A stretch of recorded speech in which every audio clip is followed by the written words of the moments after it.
A Band News FM acompanha mais um dia do Fórum E-Commerce Brasil e agora eu converso com o Samuel Gonzalez, ele que é diretor comercial do E-Commerce Brasil.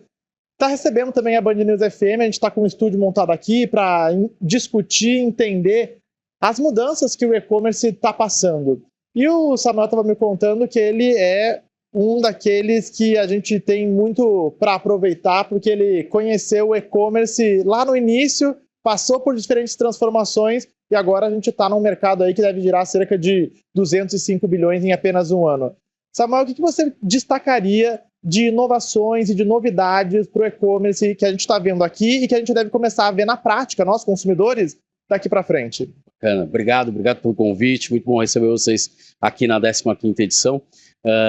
Tem muita coisa legal, né? A gente está acompanhando aqui, a gente tem desde tecnologias para tudo que você puder imaginar, desde o cadastro do produto até a troca, devolução, tem absolutamente tudo hoje pavimentado para o e-commerce para ter sucesso. Acho que a gente pode destacar como uma coisa importante que está acontecendo nesse momento, inteligência artificial para e-commerce. Você tem inteligência artificial que ajuda a cadastrar melhor o produto, que ajuda a tratar melhor as imagens, vídeos que vão para essa venda. Você tem inteligência artificial para ajudar com coisas super diferentes. Vou dar um exemplo aqui de embalagem, por exemplo. Você consegue olhar a melhor embalagem para as suas entregas a partir de uma inteligência artificial, o que pode gerar uma eficiência operacional gigante, principalmente na compra, no armazenamento de embalagem. Um e-commerce com 1000 pedidos dia, ele tem que ter uma quantidade de caixas de embalagem diferentes muito grandes, então isso tudo pode ser aproveitado. Além disso, acho que o Fórum esse ano, ele de fato se consagra como o principal evento da América Latina do mundo, porque a gente tem 282 estandes, 282 soluções diferentes para atender os varejistas. E esse ano a gente trouxe coisas que são muito importantes para os sellers, para os varejistas, e que nos anos anteriores a gente não trazia, como por exemplo as empresas de importação. Um seller, um vendedor, né, uma empresa, um varejista que vende nos principais marketplaces, ele precisa comprar essas mercadorias, muitas vezes importar mercadorias da China. Então a gente trouxe alguns importadores que já nacionalizam essas mercadorias para que esses sellers possam vender aqui nos principais canais do e-commerce. Estou bem feliz porque realmente a gente tem um compêndio hoje aqui de coisas acontecendo nesses 3 dias. E muita coisa, muita novidade, muita tecnologia nova, um potencial gigante aí para alcançar esses 205 bilhões. E quando a gente fala de e-commerce, a gente está falando de marketing, porque você tem que ir atrás do seu cliente, ter a melhor amostra do seu produto ali. A gente está falando também de transporte, tanto que a gente tem aqui diferentes transportadoras com soluções diferentes de logística. E nessa área de logística a gente passa hoje no Brasil por uma transformação. A gente está vendo os voos de cargas aumentarem cada vez maior, também por conta dessas importações, desses produtos que vêm de fora. O que você poderia destacar para a gente sobre esse mercado específico, quando a gente está falando de logística e de transportadoras que estão fazendo um barulho por aqui? Nossa, fantástica a tua pergunta, porque acho que um dos pontos que a gente demorou mais no Brasil a solucionar para o e-commerce foi justamente a malha, a entrega. A última milha é sempre uma dificuldade. Lá atrás, 27 anos, quando eu comecei no e-commerce, faz bastante tempo, a gente tinha uma dificuldade gigante, país de dimensões continentais, e você conseguir tirar uma mercadoria de São Paulo e levar para uma tribo indígena em Manaus era complicado, no Amazonas. Hoje você consegue fazer isso com muita facilidade. Os Correios foi o principal player nesse movimento ao longo dos anos, teve que se adaptar, era uma empresa de cartas, né? Passou a ser uma empresa também de encomendas, tem volumes gigantescos, e o que mais a gente conseguiu fazer nesse momento é essa coisa da uberização da entrega. Então hoje você tem Mercado Livre, por exemplo, Amazon, Shopee, os principais players do mercado já tendo a sua própria entrega que beneficia entregadores que são pessoas físicas, que são pessoas que estão ali na última milha e conseguem fazer a entrega. Os volumes absurdos, né? Eu tive com mês passado no centro de distribuição dos Correios de Indaiatuba, representa 585 unidades do interior de São Paulo, com volumes na casa dos milhões de encomendas todos os dias. Então, assim, a gente avançou muito na entrega expressa, né? Era impossível 10 anos atrás entregar no mesmo dia, entregar no dia seguinte. Hoje isso virou uma commodity, é super natural, e eu acho que a próxima tendência é a gente conseguir fazer isso, como acontece já nos Estados Unidos há um tempo, no interior, né? Porque entregar no mesmo dia, no dia seguinte, na capital, já é possível, já acontece no Brasil, e agora a gente vai começar a ver isso no interior nos próximos 2 anos, porque as principais empresas estão tendo centros de distribuição mais próximos dos consumidores. Então é um ponto bem importante a logística, porque tem melhorado, assim, os últimos 5 anos criou uma quantidade de players e uma quantidade de soluções gigantesca. Aqui hoje no pavilhão a gente tem mais de 30 empresas de solução logística para atender o mercado, tanto com tecnologia quanto com transporte. São Paulo é o maior estado do país, o estado que mais movimenta a carga, mas a gente está vendo nos últimos tempos uma descentralização desses centros de distribuições. Isso também beneficia outras regiões, portanto, principalmente no Nordeste, no Norte do país, com a chegada desses centros de distribuição, que geralmente também geram empregos, né, modificam um pouco esse cenário econômico também da região em que eles estão instalados. Essa é mesmo uma tendência que a gente deve ver cada vez maior. Você falando dessa interiorização, a gente também deve ver agora esses centros de distribuição também indo mais para o interior, porque hoje eles ainda são concentrados nas capitais, mesmo que descentralizados aqui de São Paulo. Exato. Isso é um ponto super importante para a gente conseguir resolver problemas na malha, né? Então, vou te dar um exemplo prático. Só perdão, se isso vai diminuir também os centros de distribuição, eles serão menores ou a gente vai continuar tendo aqueles galpões enormes, que é o que a gente tem aqui em São Paulo hoje em dia? Perfeito. Vou te dar um exemplo de 5 anos atrás. Uma pessoa no Nordeste, ela olhava uma oferta de uma geladeira de um player de e-commerce que estava aqui em São Paulo. Essa geladeira estava aqui. Quando ele ia calcular o frete, era impossível, porque ia pagar 200, 300 reais de frete para essa geladeira sair de São Paulo e chegar lá. À medida que esse mesmo player colocou um centro de distribuição lá no Nordeste, o preço dessa entrega cai para 30, 40 reais. Uma mercadoria que demorar 5 dias para chegar, passa a chegar em 1, 2 dias. Então isso já resolve um problema da gente ser mais democrático nas entregas e fazer com que os melhores preços estejam mais próximos das pessoas. Os grandes centros de distribuições eles já estão espalhados em pontos bem estratégicos, e a ideia é exatamente essa.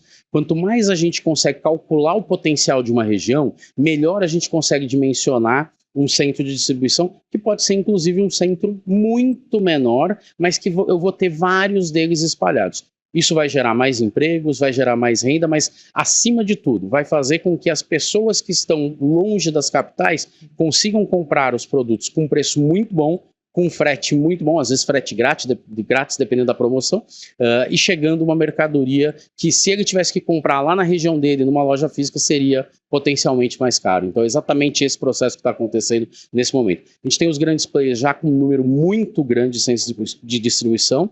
Os menores, eles têm uma alternativa, que são as empresas de fulfillment, né? Então a gente teve uma instalação muito grande de empresas que terceirizam o estoque do varejista. Então, um varejista de Minas Gerais percebe que 60% das vendas dele estão concentradas numa determinada região do interior de Minas.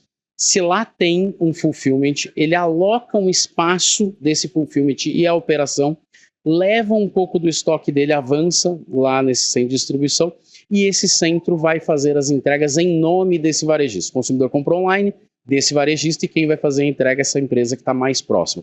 É muito mais barato eu terceirizar isso para uma empresa que já tem um galpão do que eu construir o meu próprio galpão, construir minha própria operação, contratar essas pessoas. Então, uma tendência bem grande, já está bem consolidada, os principais players já têm isso e a gente vai ver cada vez mais avançando para o interior essa iniciativa para dar mais velocidade e qualidade nas entregas.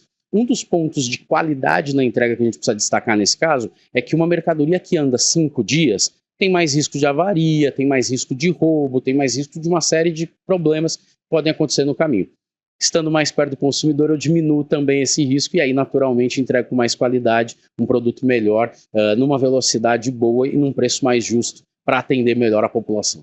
Pela sua fala, a gente vê também uma mudança de paradigma no setor, porque antes a gente tinha as empresas talvez não aceitando dividir os seus estoques ou não dividir, compartilhar lugares, mesmos espaços. Hoje isso já acontece. Ontem a gente conversou aqui também com a DHL, que está aqui presente no E-Commerce Brasil. Essa é uma tendência, então, e é uma tendência que deve se intensificar. Essa esse compartilhamento de mesmos espaços, mesmo que, às vezes, de concorrentes de marcas. Perfeitamente. Acho que o grande desafio de todo mundo é fazer o produto, né? O e-commerce, ele tem uma coisa que nunca vai mudar nele. O produto vai sair de um lugar e tem que chegar na casa daquela pessoa que comprou. Então, essa coisa da gente transportar, quanto mais a gente fizer esse modelo, melhor, mais próximo a gente fica, com mais qualidade. Essa é uma tendência que já mundialmente já é muito aceita. Você pega a Amazon nos Estados Unidos, tem mais de 100 centros de distribuição espalhados pelo país inteiro, e ela aloca várias mercadorias dos sellers dela, dos vendedores dela, próximo das regiões onde elas estão sendo vendidas. Então, aqui no Brasil a gente tem os grandes players fazendo isso, e para os pequenos a gente tem o fulfillment funcionando muito bem. A instalação de galpões Brasil afora é um movimento gigante, está mudando de fato o setor. Você tem muitas áreas que a gente não imaginava, mas por conta de boas estradas, por conta de o tráfego ser muito bom, faz muito sentido criar um galpão ali e aí a partir desse galpão a gente conseguir entregar de uma forma mais fácil. Então é exatamente isso que você comentou, faz todo sentido nesse momento. Bom, 25 mil pessoas passaram por aqui nos 3 dias do E-Commerce Brasil. Para quem está acompanhando a Band News FM pensando, perdi essa oportunidade, outras virão, e-commerce já está confirmado no próximo ano, o que a gente já tem de planejamento para o empreendedor até já ficar de olho, já ficar atento e se programar. Legal. O E-Commerce Brasil faz 13 eventos esse ano. Então, a gente tem eventos temáticos que pegam determinadas categorias, tem regionais. Óbvio, o fórum é nosso grande ícone, tem 15 anos, é o maior evento. Eu queria destacar um evento que a gente vai fazer em outubro, porque esse tem um paradigma muito, muito diferente. É um evento mais novo, tem 6 anos, que é um evento que fala com as indústrias, tá? Então, só para te dar o paralelo, o fórum fala muito com o varejista, com esse seller que está vendendo ao consumidor. O outro evento, ele fala com a indústria que está se digitalizando e que, por se digitalizar, está mudando a forma de trabalhar. Inclusive, uma das formas é vender no e-commerce, é ter o seu próprio marketplace, onde os distribuidores dessa indústria são os sellers, é essa indústria vender direto ao consumidor, que é o direct consumer. Então, esse evento ele tem essa coisa de trazer os grandes players da indústria, os grandes executivos, que estão pensando na digitalização para que essas indústrias elas avancem, acelerem esse processo de digitalizar e poder entender melhor o consumidor lá na ponta, entender melhor a jornada até a sua mercadoria chegar lá na ponta. Muitas vezes, ajudar para que o go-to-market de um novo produto ele aconteça mais rápido porque teve feedback dos consumidores. Então esse evento ele tem essa pegada de trazer a indústria para mais perto da digitalização, que é um movimento muito natural. A indústria sempre se preocupou muito com o chão de fábrica e hoje precisa se preocupar em vender online, precisa se preocupar em fazer marketing, precisa se preocupar com ads, com investimentos para que o consumidor de fato defina. No passado, a indústria meio que ditava o que a gente ia comprar, né? Sou meio velho, vou te contar uma história. Na época da minha adolescência, quando eu queria ouvir música, eu era obrigado a comprar um Discman, né? Se eu não comprasse, eu não ouvia música. Hoje isso mudou. Hoje você tem um monte de jeitos de você comprar a música. A música. O que fez essa mudança? Né? Essa mudança, basicamente, ela se dá porque o consumidor não queria o CD, ele queria a música. Então, quem ditou a mudança na indústria foi o consumidor. E é isso que a gente tenta provar nesse evento, que as indústrias precisam ouvir mais sobre a digitalização do consumidor, sobre as tecnologias que esse consumidor ele está acostumado. Muitas indústrias estão começando a ter o seu próprio app. Dá um exemplo da própria Ambev com o Zé Delivery, né? Que tem um app para que as pessoas se relacionem direto com a indústria e comprem. Quem vai fazer a entrega daquele pedido do Zé Delivery? Um parceiro da Ambev que está naquela região. Então esse tipo de coisa faz a indústria crescer num novo canal, ter novas oportunidades e, mais do que isso, entender o comportamento daqueles consumidores que ela antes não tinha noção. A gente conversou aqui na Band News FM com o Samuel Gonçalves, ele que é diretor comercial do E-Commerce Brasil, fórum que acontece no Distrito AMB. Você tem a cobertura completa nas plataformas digitais da Band News FM.